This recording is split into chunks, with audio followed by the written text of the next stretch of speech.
Production and distribution of City Club forums on IdeaStream are made possible by the generous support of PNC and the Raskin Family Fund, with additional funding from Robert Conrad, Cleveland State University, the Chautauqua Institution, the Cleveland Clinic, and the United Black Fund of Greater Cleveland, Incorporated.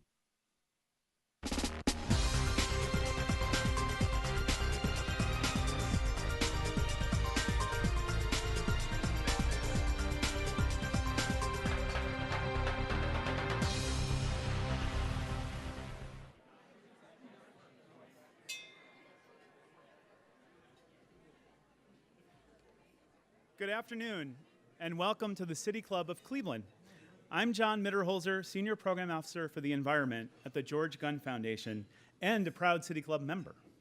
It is my pleasure to introduce you to today's forum, the first in our Igniting the Future series, exploring how the Cuyahoga River fire and its aftermath set the stage for the modern environmental movement. Today's speaker is Denis Hayes. At just 25 years old, Mr. Hayes, then a student at Harvard, was recruited by Wisconsin Senator Gaylord Nelson to organize a national teach-in on the environment following some of the environmental disasters of 1969, the Santa Barbara oil spill and the Cuyahoga River fire. The event, held on April 22, 1970, was known as the first Earth Day, celebrated by 20 million Americans. In the ensuing decades, Earth Day has grown from a grassroots effort into the largest secular observance in the world, celebrated in 192 countries, moving environmentalism from a fringe issue to a mainstream concern. Over the years, Mr. Hayes has been a special assistant to the governor of Illinois for natural resources and the environment, a senior fellow at the World Watch Institute, an adjunct professor at Stanford University, Regents Professor at the University of California, and a Silicon Valley attorney. Since 1993, Mr. Hayes has served as the president and CEO of the Bullit Foundation of Seattle, which funds environmental protection and restoration projects in the northwestern part of the United States. Under his leadership, the foundation designed and constructed the Bullit Center, the world's greenest office building, which it operates as a commercial enterprise. Joining Mr. Hayes on stage is IdeaStream's senior host and producer, Rick Jackson. Mr. Jackson is an award-winning journalist with more than 35 years of experience as a television and radio anchor and reporter. He's been on the air in all 50 states and in 40 foreign countries, and is currently the host of Ideas and News Depth for WVIZ PBS. Ladies and gentlemen, members of the City Club of Cleveland, please join me in welcoming Denis Hayes and Rick Jackson.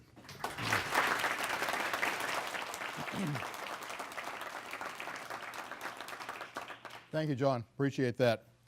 Folks, I was looking back over some of the stories we've done on the TV show in the last year or so. It's kind of interesting. I spotted one on the first ever local stand-up paddleboard race. We had another on area rowers practicing for the head of the Charles Regatta. If you know anything at all about rowing, that's the biggie up in Boston. There was another discussion about considering removal of the Brecksville Dam. Now, you know the link here. None of these things could have happened or would have happened on a river that looked or smelled the way the Cuyahoga did back in 1969. The fire, the subsequent creation of Earth Day, the renewed interest in our outdoor reputation, it all came with the change in how we here in Northeast Ohio treat the environment. Denis and his era of forward thinkers get a lot of the credit for that as well. We welcome you for that.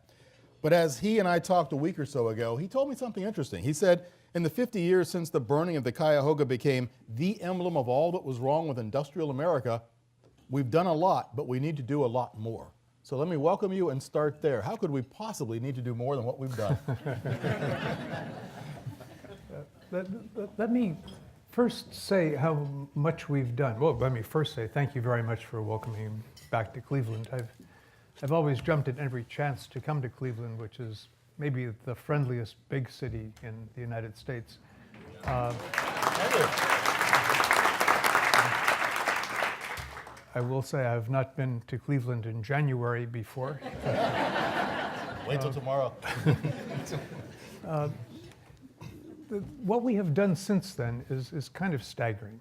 In the immediate aftermath of Earth Day, the next few years, we established an Environmental Protection Agency, passed a Clean Air Act, Clean Water Act, Safe Drinking Water Act, an Endangered Species Act, a Marine Mammal Protection Act, a Forest Protection Act, Superfund, FIFRA, RCRA, a wave of legislation that, according to a government study that was done a few years ago, when you look at all of the costs of all of that to the taxpayers and to the private sector, and then compare that with the benefits, the net benefits over the last 5 decades have amounted to $23 trillion. I mean, it's difficult today as you look around any American city to remember that 50 years ago, Cleveland, Gary, Pittsburgh, Los Angeles looked like Shenzhen, Beijing, New Delhi, Mexico City today. I mean, we've just made enormous progress.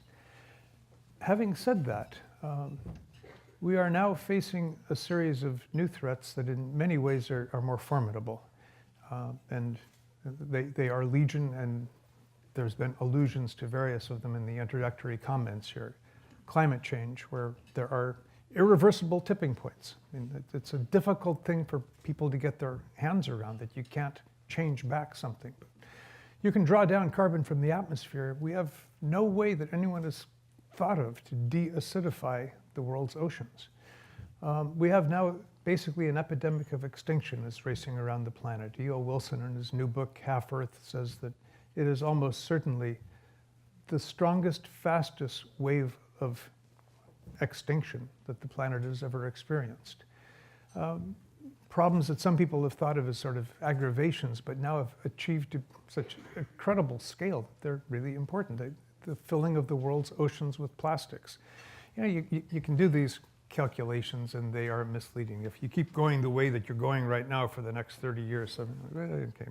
But on that one, if we do continue for the next 30 years the way we've gone for the last 20 years, the weight of plastic in the world's ocean will be greater than the weight of fish and marine mammals in the world's oceans. So when you see something like that that simply can't happen, you know that it's got to stop. But to cause things to stop internationally is vastly more difficult than to change things in Cleveland or Ohio or the United States. These global commons and these international issues where we absolutely depend upon the cooperation of other countries and they depend upon our cooperation are tough. And hopefully that's what we're going to be achieving over the course of the next 10 years. We're going to be talking past, present, and future during this conversation, not necessarily in that order, but let's go ahead and start with past, because Dennis told me that for all the acclaim Cleveland got for sparking the EPA and the Clean Water Act in '72, Mayor Stokes kind of waxed and waned. He led the charge, but then he didn't put it in his autobiography. You kind of have to wonder where the thought process was. Where was Cleveland City Hall? Was there a disconnect to the importance of the environmental movement, or were they firmly on board? Well, I'm not sure if it's a secret to anybody in this room. It would shock most people in the United States. The fire on the Cuyahoga was not much in 1969. It lasted half an hour. It did about $100,000 worth of damage. The mayor did hold a press conference, a walking press conference, where he talked about it with the media. But what really made it was Time magazine's coverage, which was very prominent and used a photograph from a much bigger 1952 fire. You had fires on the Cuyahoga and on every industrial river repeatedly. I mean, the first one that I'm familiar with that received press attention on the Cuyahoga was shortly after the Civil War. But in 1969, there was a ripeness and a receptivity, coupled with the fact that water isn't supposed to burn. You got a fire someplace, you go to the river with your fireboat. And so that juxtaposition just gave it a huge emblematic thing. With regard to Mayor Stokes and also to his close colleague, he was the first African-American mayor of a major American city. Gary, Indiana likes to think of itself as a major American city. Richard Hatcher was elected at the same election, but Stokes got the visibility, and both of them were early champions of what we would now call environmental justice, of talking about the disproportional impact of environmental issues just like everything else: education, healthcare, diets, it's just crime, drugs. The disproportionate impact on the poor and upon people of color is something that he spoke of very eloquently. But when he was looking back upon his years in the mayor's office, he did not think that the fire on the Cuyahoga River was sufficiently important to warrant even a paragraph in I think it's like a 270-page autobiography. But for the rest of the country, as somebody said, you're welcome, United States. We got an enormous boost from the coverage of that fire. He did talk to his brother, though, and not all of us have the advantage of a brother in Congress. He did manage to help push some federal legislation. Yeah, no, and if you say thank you to America, let America say thank you to Cleveland for the Stokes brothers. They both played an enormously valuable role. With the Stokes leading the way, should Cleveland take credit? Should we be waving our own flag a lot more across the country for saying, look what we did for you? Well, I'm not sure I'd be too proud of a river that caught on fire. But I think that there is something that I'd flip that around into the part of the discussion where we're talking today and tomorrow. I mean, Cleveland, heavens, we're all being honest here today. Much of America has been hollowed out by changes that have occurred in the industrial nature of the United States, the offshoring of jobs, the offshoring of much of the industrial base that was in here and in Detroit and in so much of the American Midwest. And we're going to come out of that. We're coming out with a new kind of economy that is broadly distributed in terms of the jobs that it provides and the wealth that it will generate. And that can be done in a way that is truly sustainable. And it can be done in a way that could be catastrophic. And hopefully Cleveland will be providing that model. I don't want to put too much baggage on Earth Day. I'm really delighted with what Great Lakes Brewery is doing. And we've got a great many triple bottom line enterprises around the world that are jumping into it, as well as activist groups. But the concept of an intense period of environmental focus, I'm referring to it as Earth Spring rather than of which Earth Day will be a component. If we can create in Cleveland a cultural transformation, a way that people perceive the opportunities in this city differently as a consequence of things, that the people in this room, which is an enormously diverse audience, come together to envision your future. I think you could be doing an enormous service for this entire region of the country by mapping out where you can go, what the future can look like. Candidly, that's what we are trying to do in Seattle for a different kind of economy and a different set of cities around the world. Portland, Seattle, and Vancouver, British Columbia are basically the turf of my foundation, and we spend our money trying to build them as models of urban sustainability at a time when recently we passed the milestone where 50% of all people live in cities, en route to something by 2050 where north of 80% of all people will live in cities. We've become an urban species, and yet most of our cities are not particularly attractive places to live, and they should be. Mm-hmm. I do want to get back to the work the Bullit Foundation's been doing and leading the way on, but you mentioned early on 20 years down the line, 30 years down the line. Just in October, the United Nations released a landmark report talking about this grim future, they called it, for our planet if we don't aggressively and rapidly reverse course. Have we gone too far down the road? Can we still reverse course and get back to a much more livable place? Oh, sure. I mean, there are things that are enormous opportunities for us. The transition that is now being spoken of in this highly politicized era, it's now identified entirely with progressives, but there's no reason that a new Green Deal should necessarily be a progressive thing as opposed to something that makes sense for everybody, where you come up with something that moves as swiftly as possible to 100% reliance upon the very efficient use of renewable energy resources.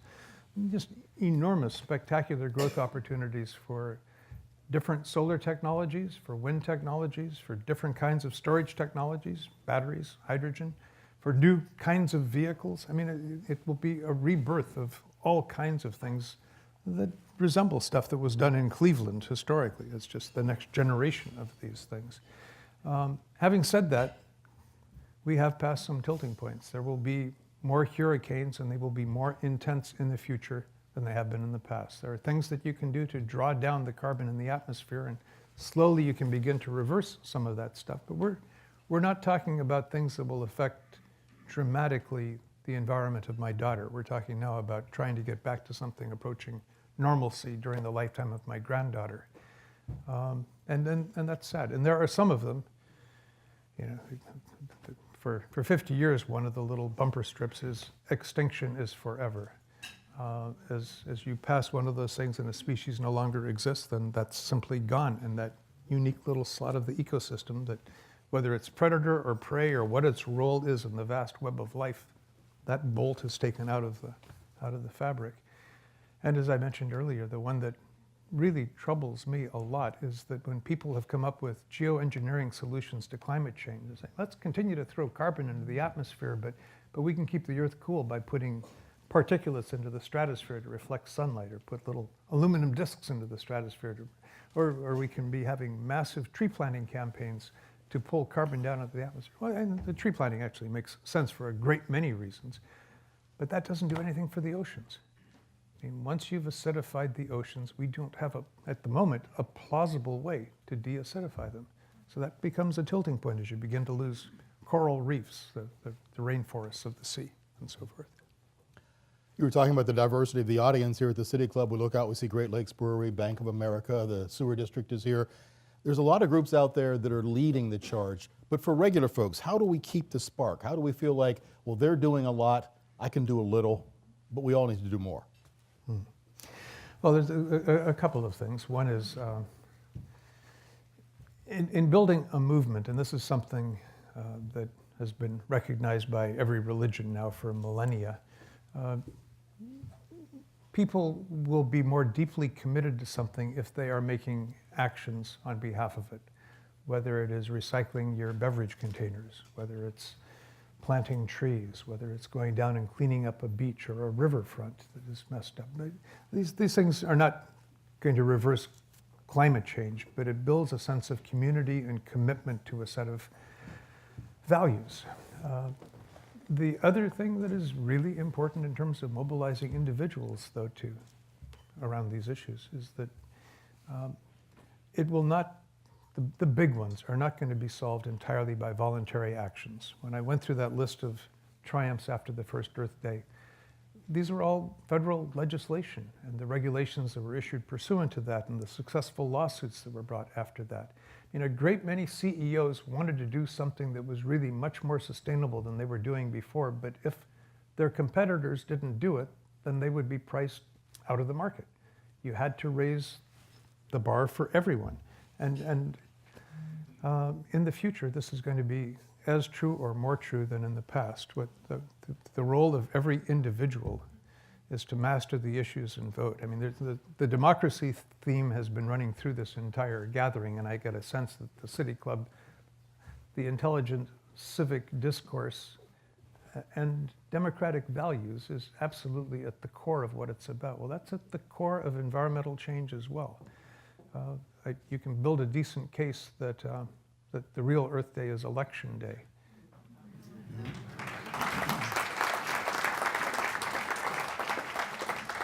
Let's stay on that thought then. We have an administration right now that is not actively addressed climate change, tried to pull the United States from the Paris Accords in 2017.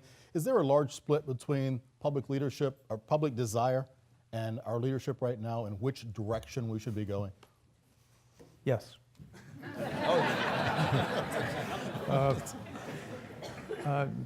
To elaborate just a little bit more, there's confusion about the Paris Accords. It turns out that under the terms of the Accords, withdrawal has a formalized process that is associated with it. And ironically, given when President Trump made the announcement that he wished to withdraw, the earliest time that we can formally complete that process is 1 week after the next presidential election. So every now and then you start to believe there really is a God.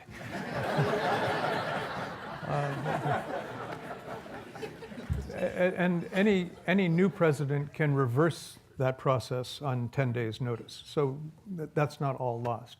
And President Trump and Scott Pruitt and his successor and Ryan Zinke and his successor are now trying to basically take the teeth out of 67 important federal environmental regulations. But those things are also appealable in court. Those things, once again, if we have support in ideally both houses of Congress, you can throw up To coin a phrase, you can throw up a wall around them to safeguard them.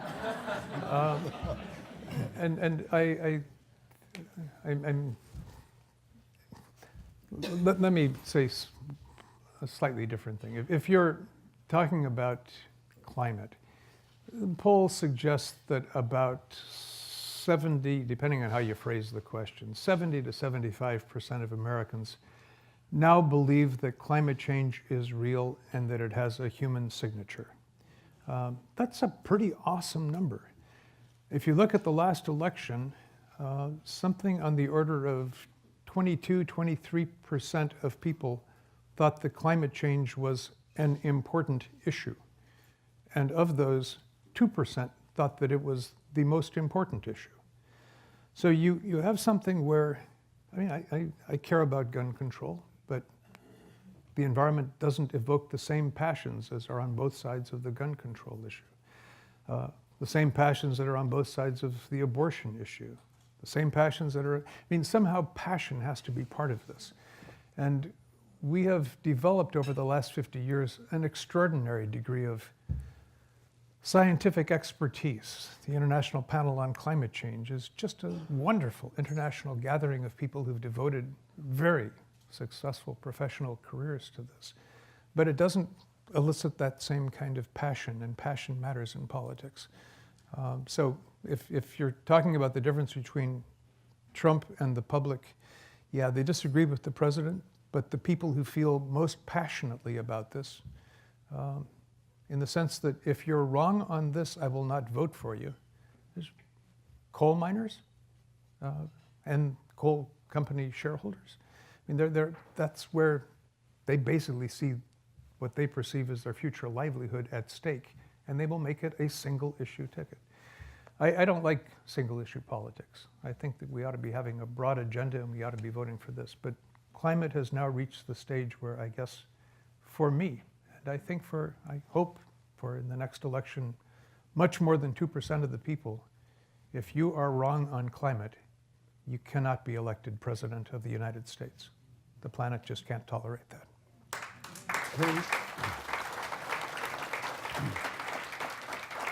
When you look out at this near sellout crowd at the City Club and the untold thousands who are listening to you on the radio, do you feel like activism is almost to the passion point, or are we still considerably lacking?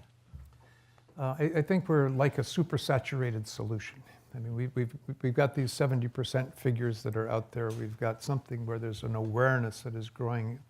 It is, I think, a little bit, huge differences, but a little bit like the situation in late 1969, where there was this really deep sense of unease that something was profoundly wrong with the direction that America was heading.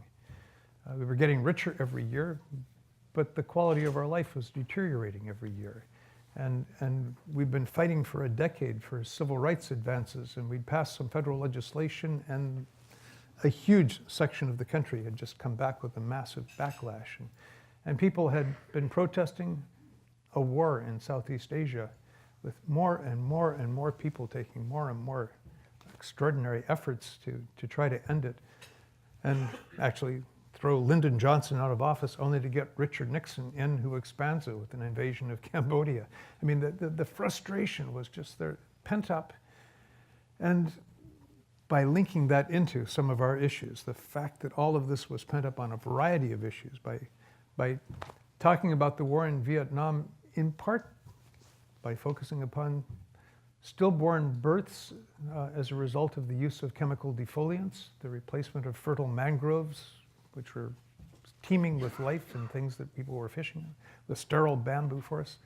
By tying that into environmental issues, we could bring that entire camp in. There wasn't a serious environmental leader in the country, a serious anti-war leader that didn't give an Earth Day speech. In the civil rights arena, we were talking about environmental justice. It was lead paint, lead in gasoline, probably the most important, passionate one, stopping freeways from cutting through vibrant inner cities and basically destroying the fabric of the communities that were there.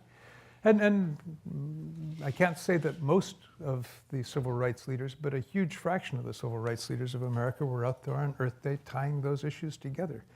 One of the great losses, one of my dearest friends from back there was a guy named George Wiley, who ran the National Welfare Rights Organization.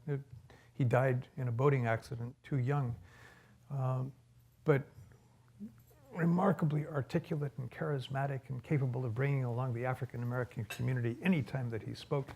And most people didn't know he had a PhD in organic chemistry from Cornell, and he was really into environmental justice issues and the poisoning of our communities. All of that stuff pulls it together with that activist base, and it got us launched in a fashion that I think now we have a similar sort of situation on a wide variety of issues, if we can just make the tent big enough that everybody feels comfortable being part of it. Okay. I wanted to leave some time to talk about, before we go to Q&A, talk about the Bullit Foundation and this living building of yours that we had talked about earlier on. I don't know if a lot of you have heard about the Bullit Foundation and this incredibly green building. Google, Bing, Yahoo, whatever. I'm not going to endorse your search engine, but find out something about it. It's an incredible... DuckDuckGo. There you go. I like that one too. It's a fantastic building that essentially is its own environment. Mm-hmm. Where did it come from? How did you create it? And why don't we have one here?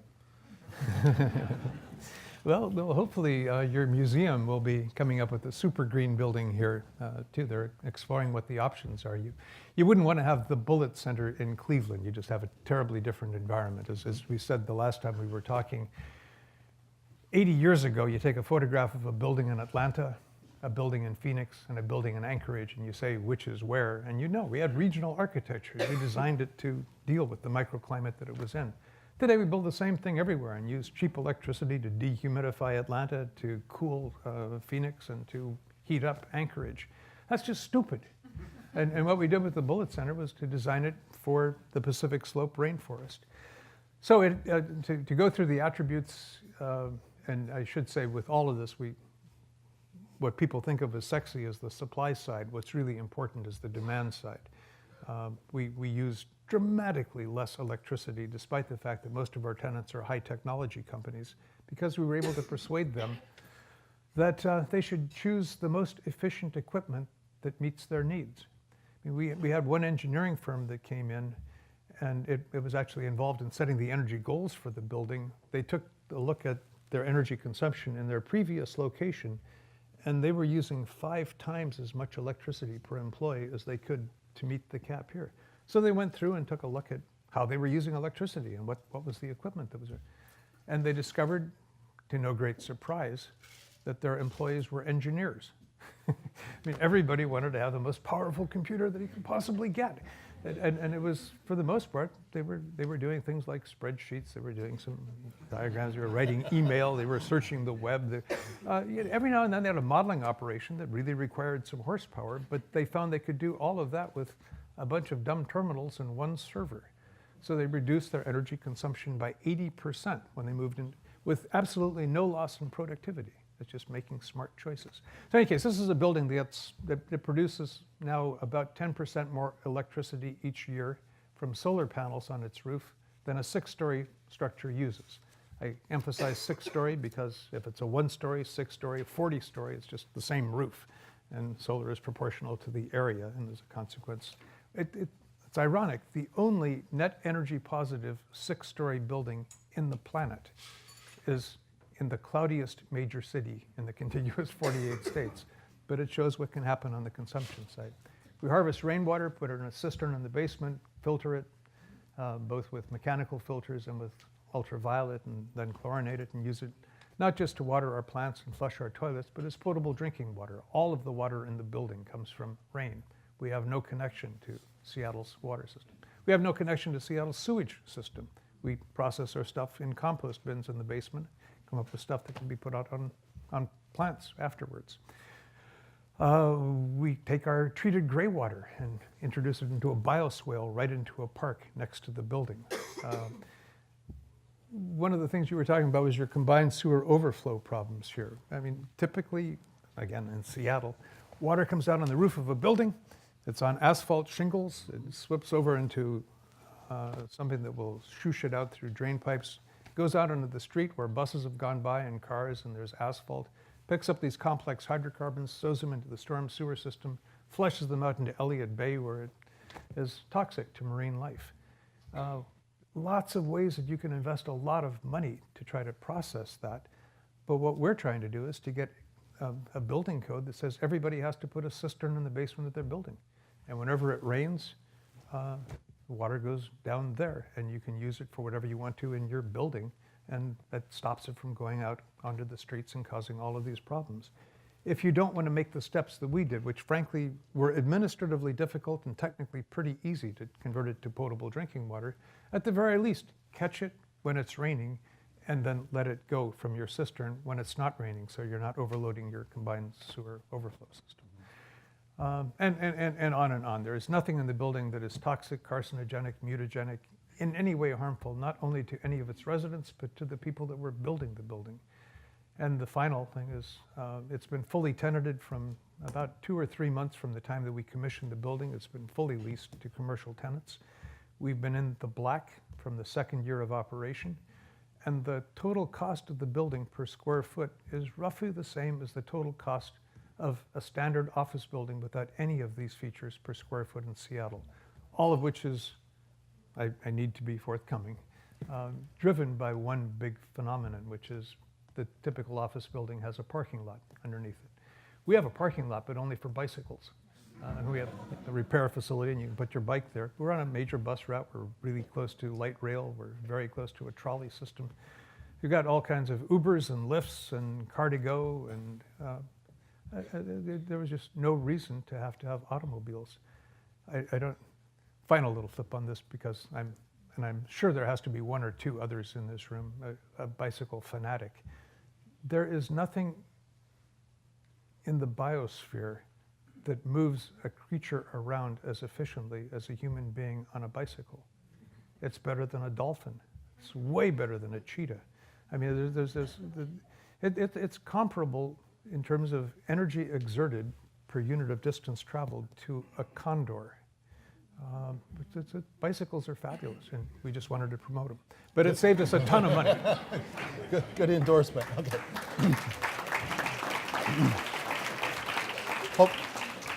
Hopefully some of you have questions on government and how they can be involved in public-private partnerships.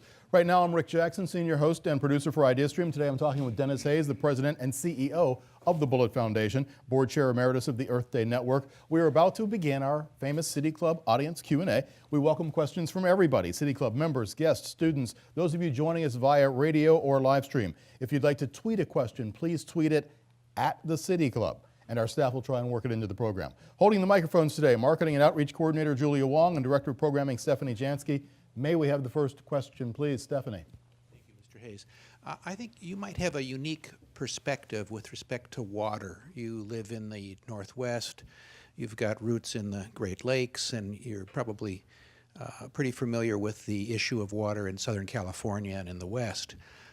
So I'm going to use that as an opportunity to ask you about your opinion about water in the future. Do you think that there's going to be a political effort or any effort to use water from the Great Lakes watershed to satisfy the drought and the water needs of the Southwest? And then even more specifically, am I being paranoid in fearing that that's going to happen? Thanks. Wow, well, always glad to start off with one of the easy ones. In the Northwest, our great fear is, of course, Southern California coming up with a massive straw to siphon the Columbia River down to Southern California. There's a perception in some circles that if any drop of water in any river actually makes it all the way to the ocean, that's a failure of human ingenuity. And with regard to my own intense involvement with water, it's interesting. I became an environmentalist. I decided what I wanted to do with the rest of my life when I was about 19 years old, hitchhiking across the Namib Desert. And it has nothing to do with the fact that too complicated a story to get into. But suffice it to say, I have never been more thirsty in my life than I was when I made that choice. There are undoubtedly 20 people in this room who know more than I do about the likelihood of somebody seriously trying to take water out of the Great Lakes and pump it that vast distance. If I were, and I think that the politics of that, boy, I think it would be extremely difficult to accomplish probably during my lifetime, and probably pretty unwise. If I were trying to guess where I thought the biggest demand would be, I think it's not going to be Arizona and New Mexico, where I think that a lot of that is going to be, I hate to say this, but much like parts of the Middle East, almost written off. It cannot support its current population, and it's going to be solved through migration. If there were a place where I think there might be a genuine, maybe irresistible demand for Great Lakes water, it would be in the Midwest, in some of the grain-producing former prairie regions, much of which I think probably should be returned to grasslands, but the powers against that will be formidable. As many of you know, I'm sure you've had programs on it here, the Ogallala is going down. There are some places where the water table is sinking anywhere from 6 to 10 feet a year, and that much more energy to pump that water a greater distance. And ultimately, of course, you hit bottom. And that was the answer to the Dust Bowl. I mean, the fact that we found this amazing, gigantic aquifer, but it's fossil water, and we've been pumping it out, and that will come to an end. Is it up to the Great Lakes Restoration Initiative, the 6 states that border the water, the federal government, to protect the lakes? Boy, when people come to the Pacific Northwest and opine on what we ought to be doing about orcas, a lot of us who have been devoting our lives to that think, what the hell do you know about it? Which is, I think, what anybody can legitimately say with regard to my answer about Great Lakes protection. My limited involvement in this has always been just with, and it's decades old, with pollution control within it. I'm not familiar enough with these issues. Question. Yeah, Dennis, thank you so much for coming, and thank you so much for everything that you've done in your life's commitment to the environment. You know, it's inspiring to those of us who have also been active in Cleveland. And, you know, I just want to extend my gratitude for all that you've done. But there's been talk about the triple bottom line, and I'd like you to explain, let others know if they don't, what that actually means. And could you connect that with the importance of a B corporation and being able to incorporate with your responsibility, not just to your investors and to making a profit, but to this triple bottom line? Thanks. Sure.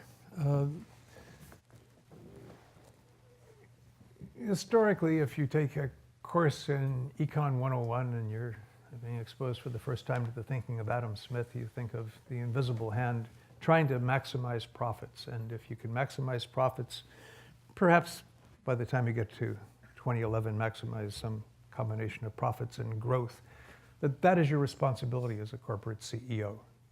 It's to your shareholders and to get them just as much money back on their investments as possible. What has been happening over time is that people have recognized that there are responsibilities not just to shareholders, but also to workers, to the surrounding community, to consumers, to society at large. That became the double bottom line, that you had to be not just maximizing profits, but doing it within the constraints of being a responsible corporate citizen.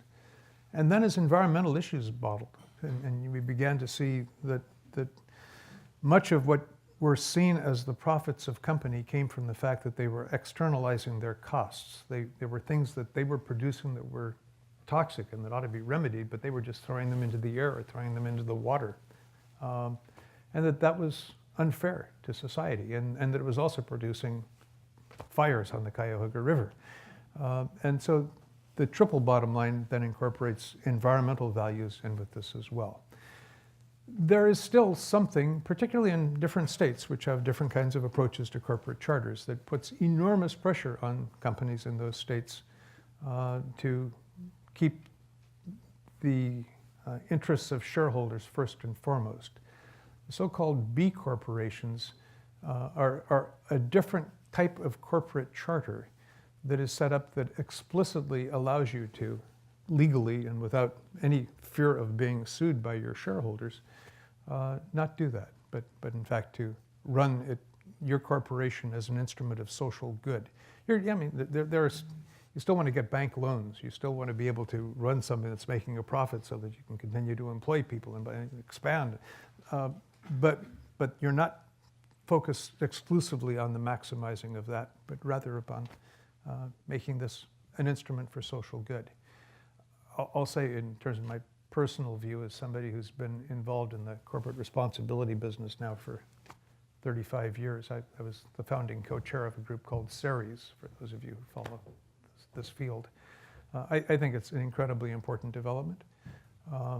There are other ways to do it, but it has been one that has picked up a whole lot of adherence, and they've produced some wonderful new companies. And this basic approach to a triple bottom line, I think, is the best defense that capitalism has against the pressures that are mounting against it.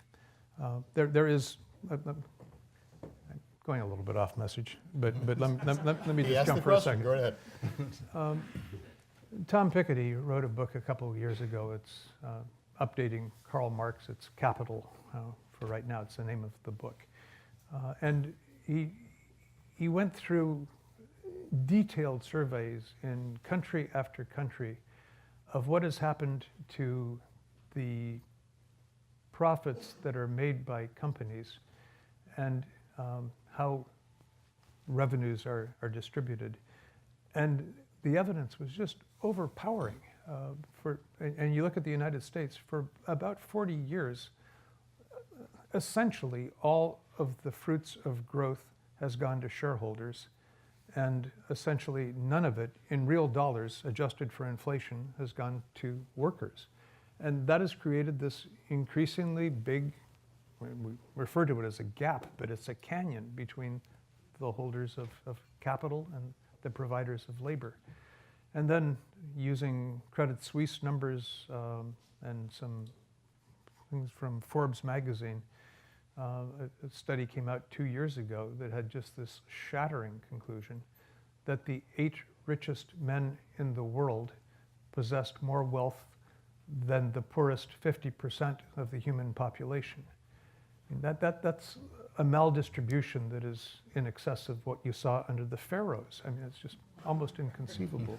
And somehow we have to blend our way through all of this. And it is not an adequate instrument for all of that, but moving toward a triple bottom line approach and the advent of B corporations is a hugely powerful step in the right direction.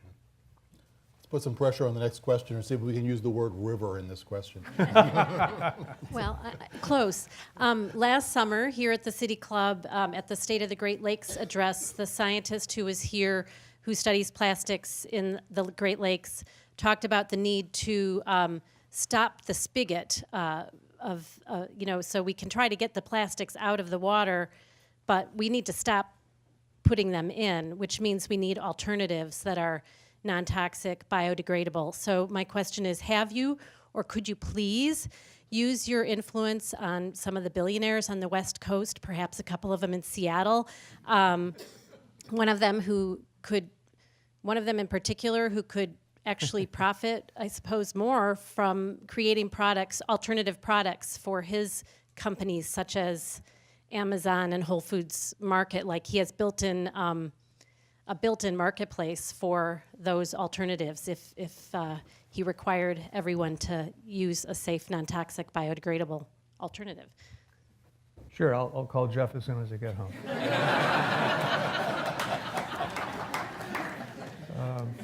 I don't mean to make light of it.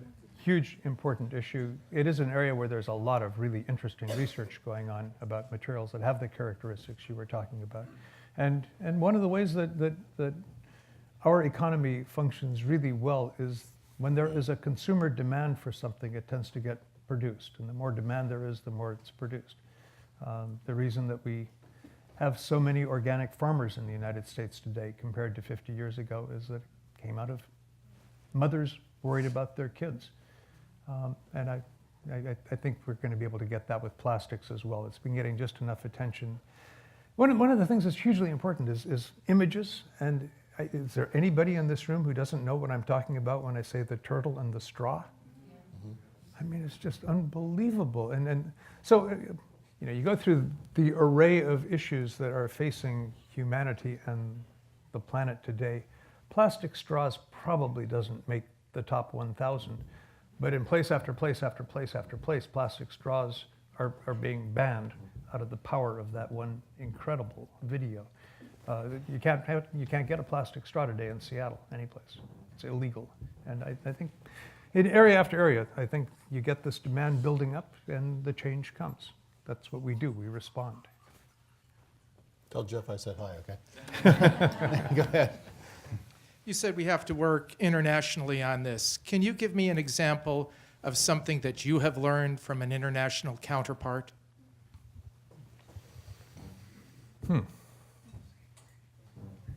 Wasn't the question that I was expecting from you, but that's good.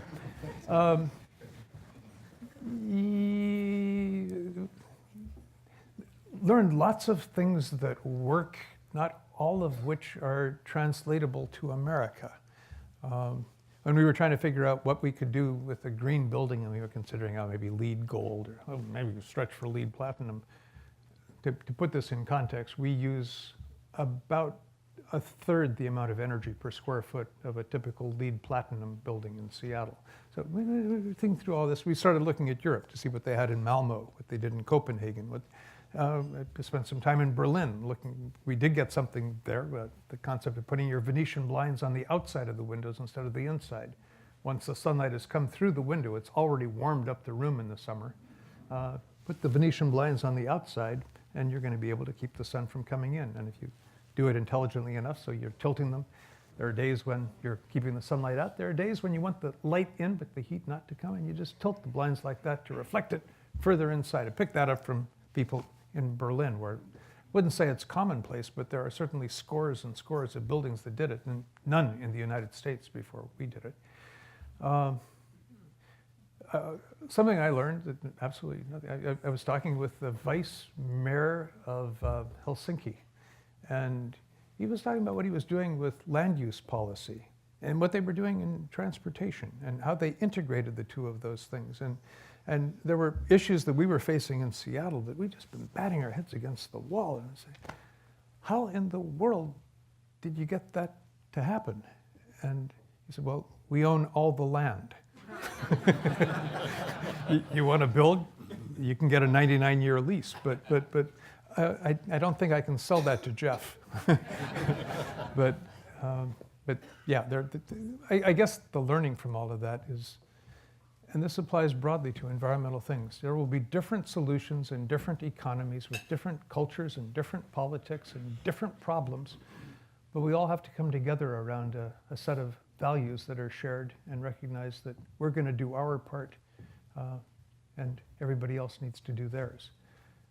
Tragically, right at the moment, much of the world is saying we're not doing our part, and as a consequence, they don't need to do theirs. When you talked about meeting with the vice mayor, is there enough debate, enough cooperation between what happens in the public sector and the private sector? Is that something we need to knit better together to go forward as one unit? Yes, I mean there are any number of places where public-private partnerships can work really well, and we've explored them with regard to various kinds of industrial productivity. There are also a bunch of places that candidly I think it's been wildly abused. I mean this is not an anti-Amazon lunch, but Amazon is just a breathtakingly rich company. For it to be going around to dozens of cities across the United States and saying, what bribe will you give me to locate there? I mean, I think that's just flat out outrageous. He's happy we lost.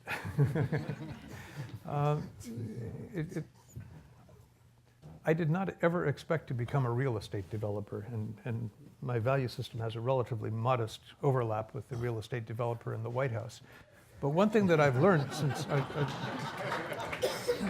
been in this is that what you try to get out of cities is as much as you can get. And so we're trying to figure out, okay, what kinds of incentives can we give people that will cause them to make their buildings dramatically more efficient, or will cause them to put these cisterns down in their basement. And no matter what you offer, it is never enough. And I mean, it's never enough except for the handful of truly enlightened green entrepreneurs. There are the exceptions, but that is not where that entire industry is. I know I've offended some developers in the room, but that's just been my experience. So I'm coming out now of a dozen years of pushing aggressively on a wide variety of things where you say, get 2 more stories of height here, or you can go through this where you're at the head of the queue for that regulatory process, or we can get a transferable development right. No matter what the incentives were, we couldn't get the changes we were looking for. And I think I've now basically come to the point that the most important instruments are to decide as a city, as a polity, what your vision for your future is, and then lay that out as codes and standards. You want to build a building here, you got to meet these standards, as opposed to incentives. Let's grab another question. I also want to thank you for all you've done to help change the course of history in a positive way. My question relates to your comment about the Earth Day is now at the on Election Day. I know in the last election, Washington State had a ballot measure on climate, and I believe Arizona had a clean energy climate measure as well, and both of them went down to defeat. I'm curious as to your comment on why that happened and what we can do to change that in the future. Okay, it's a little embarrassing. To have maybe the sunniest state in the United States once again decline to move aggressively into solar energy. For some reason, Arizona has just been hostile. And it has mostly been a result of their utility, but also a result of their utility commission, which always has 1 or 2 good commissioners, but never enough to get a renewable portfolio standard that will push them aggressively enough in the right direction. Interestingly, the same thing was true in Hawaii until about 5 years ago. And Hawaii flipped, had new political leadership, a new public utility commission.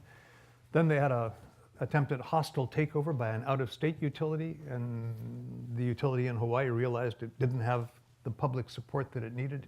And Hawaii has just done this complete flip. Hawaii is likely to be entirely renewable, I would guess, no later than 2040, and it could be dramatically faster than that. It has now the 2 largest solar/battery utility things, where it provides 24-hour-a-day electricity for less than half the cost of what they were paying for their oil-generated electricity. That was the principal way they generated power in Hawaii. It made economic sense 20 years ago. It made economic sense 10 years ago. It made economic sense 5 years ago, and they're doing it in 2018 because they were forced to. But now they're getting enthusiastic about it, and they've got this new generation of leadership that's moving into the utility industry. So Arizona, the utility fought it successfully. For what it's worth, a prominent environmental billionaire, former hedge fund manager, Tom Steyer, threw a ton of money into that, and it just couldn't pull it off. Washington State. Okay, this was a really modest thing. This would have been a $15 a ton fee on carbon emissions. I was embarrassed that it was so small, and yet it got defeated. There are a variety of reasons, but by far the most important was that the petroleum industry was afraid that if it passed there, that it would begin something that was sweeping state after state after state. So they resolved to spend as much as it took to defeat it. And for those of you who are trying to decide where you're going to buy your gasoline, I will say that for my purposes, I will never buy a gallon of gasoline from British Petroleum again. They ran a truly despicable, dishonest, vastly expensive campaign. So the oil industry in Washington State spent a little over $33 million defeating this citizens' initiative. Washington is not New York or California. $33 million is more money than was spent by the Democratic successful candidate for the US Senate, by her Republican opponent, and by all PACs and interest groups on both sides of a Senate race. And they put that amount of money just into defeating this initiative. And it was a campaign that filled the airwaves with lies and distortions, and they prevailed. I think we are going to win with something in the legislature, because at the same time that went down, there were significant changes in the political makeup of the Washington State legislature, and so we're going to be taking another attack at that next year. And we have a governor, Jay Inslee, who campaigned on climate and won on climate twice, and it's a bit of an embarrassment to him that that his state went down that way. He campaigned aggressively for it. But, there is difficulty to get people to tax themselves. It's Proposition 13 destroyed the state of California. It's just outrageous. The educational system, the wonderful public university system, it all just crumbled because people were afraid of increasing property taxes. And to voluntarily do that with a carbon tax is just something that they managed to defeat. I'm embarrassed by that. It's one of the reasons why, when I'm talking about my optimism, it's not unrestrained optimism. We still have to somehow make this stuff congruent with the aspirations of people. It has to work. We've been listening to Denis Hayes, President, CEO of the Bullit Foundation, Board Chair Emeritus of the Earth Day Network. Help me in thanking him.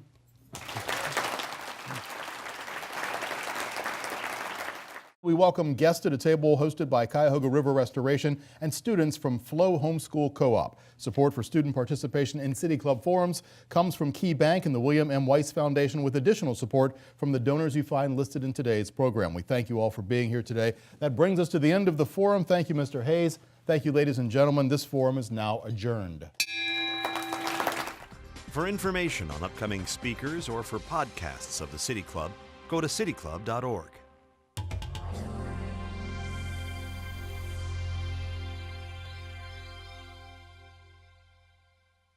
Production and distribution of City Club forums on IdeaStream are made possible by the generous support of PNC and the Raskin Family Fund, with additional funding from Robert Conrad, Cleveland State University, the Chautauqua Institution, the Cleveland Clinic, and the United Black Fund of Greater Cleveland Incorporated.